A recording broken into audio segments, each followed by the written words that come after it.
నమః. కాశ్యపాన్వయ సంజాతం నారాయణ పదాశ్రితం శ్రీమన్నారాయణం వందే యతీశ్వర శ్రియాజుషం.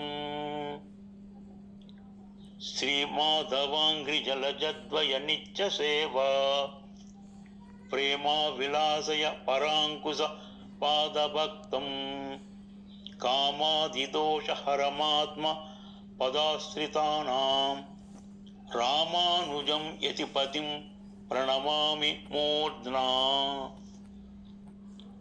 பல்லாண்டு பல்லாண்டு பல்லாயிரத்தாண்டு பல கோடி நூறாயிரம் மல்லாண்ட திண்டோள் மணிவண்ணா உன் சேவடி செவ்விதிருக்காப்பு. ஆழ்வார்கள் வாழி அருளிச் செயல் வாழி தாழ்வாதமில் குறவர்தாம் வாழி ஏழ்பாரும் உய்ய அவர்கள் உழைத்தவர்கள் தாம் வாழி செய்யமறை தன்னுடனே சேருந்து. ప్రియ భగవద్బంధువులారా, ఈరోజు మనం తిరువాయుమొళి 4వ పాసురం నేర్చుకుందాం. తిరువాయుమొళి అనేది సామవేద సారంగా అనుగ్రహించారు మనకు நம்மாழ்வாళ్ళు. முதல் 10 பாசுரங்களிலே భగవానుடைய పరత్వం, అదావదు మేన్మై అంటే గొప్పతనాన్ని, మహిమను వివరించారు. அதிலே முதல் 3 பாசுரங்களிலே భగవాన్ ఒత్తార్ మిక్కార్ ఇల్లాదవన్ అని, மிக மிக உயர்ந்தவன் అని, చేతనా చేతనంగలే కాట్టిலும் వేరుపట్టవన్ అని 3 విధాలుగా మనకు అనుగ్రహించారు நம்மாழ்வார்கள்.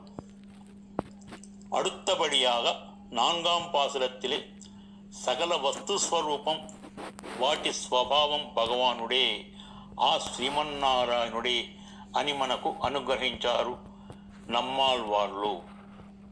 பாசுரம்: நாமவனிவனுவன் அவளிவலுவலெவல் தாமவரிவருவர் அதுவிது உதுவெது வீமவை இவையுவை அவை நலம் திங்கவை ஆமவை ஆயவை ஆய நின்றவரே. நாமவனிவனுவன் அவளிவலுவலெவல் தாமவரிவருவர் அதுவிது உதுவெது வீமவை இவையுவை அவை நலம் திங்கவை ஆமவை ஆயவை ஆய நின்றவரே. பகவான் எப்படிப்பட்டவன் என்றால், சகல வஸ்து ஸ்வரூபமும் அவைகளெல்லாம் பொருளை నిష్పదవక్కాల కారణం ఎంబెరమాం దాని. అన్ని వస్తువులు అవి వస్తువులుగా ఉండటానికి కూడా కారణము ఆ శ్రీమన్నారాయణుడే అని விவரித்தார் நம்மாழ்வார்கள். இந்த பாசுரத்திலே கடைசியிலே இருக்கக்கூடிய அந்த சொல்லிருக்கிறதே ஆய் நின்றவர் என்றால், இவை அனைத்துமாய் நின்றவர் அவரே, ఆ ఎంబెరమాం దానే అని దీని అర్థము. ఆయి నింద్రవర్ అంటే ఆయ్ అన్ని వస్తువులలో కూడా ఈయనే ఉన్నారు అని చెప్పడం. இந்த சொற்களாலே நாம் முன்னாலே சொல்ல போகிறோம். அந்த சொற்களால் கூட அந்த சொல்லுபடுகிற அத்தனை பொருள்களுமாய் நின்றவரும் யார் என்றால் பகவான் தானே. நாம் அவன் இவன் உவன். அவன் అంగే இருந்தவன் అంటే దూరంగా ఉన్నవాడిని అవన్ అంటారు. అరుగులో ఇరుపవన్ దగ్గరగా ఉన్నవాడిని ఇవన్ అంటారు. ఉవన్ అంటే మధ్యలో నడువులే ఉన్నవాడిని ఉవన్ అంటారు. అలాగే అవల్ ఇవల్ ఉవల్ ఎవల్. అవల్ దూరంగా ఉన్నవాళ్ళు, ఇవల్ దగ్గరగా ఉన్నవాళ్ళు, ఉవల్ మధ్యలో ఉన్నవాళ్ళు, ఎవల్ ఎక్కడ ఉన్నవాళ్ళైనా అంటే స్త్రీ పురుషులలో అన్నిటిలో అన్ని వస్తువులలో ఉన్నది ఆ స్వామి అని ఇది అర్థము.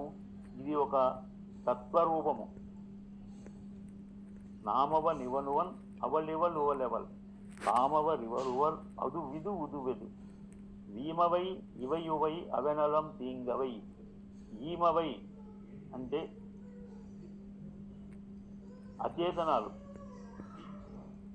అచేతనాల్లో కూడా ఆ స్వామి ఉంటాడని ఇదివరకే చెప్పడం జరిగింది. ఈమవై ఇవై యువై అవై నలం తీంగవై. చెడ్డవాటిలోనూ మంచి వాటిలోనూ అన్నిటిలోనూ ఆ పరమాత్మే ఉంటాడు. ఈమవై ఇవయువై అనలం తీంగవై ఆమవై ఆయవై ఆయ నిందవరే. ఆమవై అంటే వచ్చే కాలంలోనూ, ఆమవై ఈమవై యోయవై అనలం తీంగవై ఆమవై ఆయవై ఆయ నిందవరే. ఆయవై అంటే గడిచిన కాలంలోనూ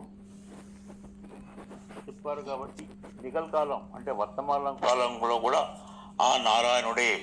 అన్ని కాలాల్లో నారాయణుడే ఉంటాడు కాబట్టి ఆయన కాలస్వరూపుడు. இப்படி முக்காலத்தில் இருக்கப்படி பொருள்கள் ஆய் நின்னவர் பகவான். எந்த சொல்லாய் இருந்தாலும் అందు భగవాన్ ఉంటాడు అని దీని అర్థము. ఇక ఈరోజు మనము ఒక దివ్యదేశ పాసురం తిరుమల. குன்றமேந்தி குளிர்மலை காத்தவன் அன்னுஞாலம் அலந்தபிரான் பரன் சென்னு சேர் తిరువేంగడ మామలై ఒన్నుమే దొళా నవ్వినయోయుమే. ఇది తిరుమల వెళ్ళినప్పుడు మనము తప్పకుండా అనుసంధానం చేసుకోవలసిన పాసురము. జయ రామానుజ, జయ జయ రామానుజ.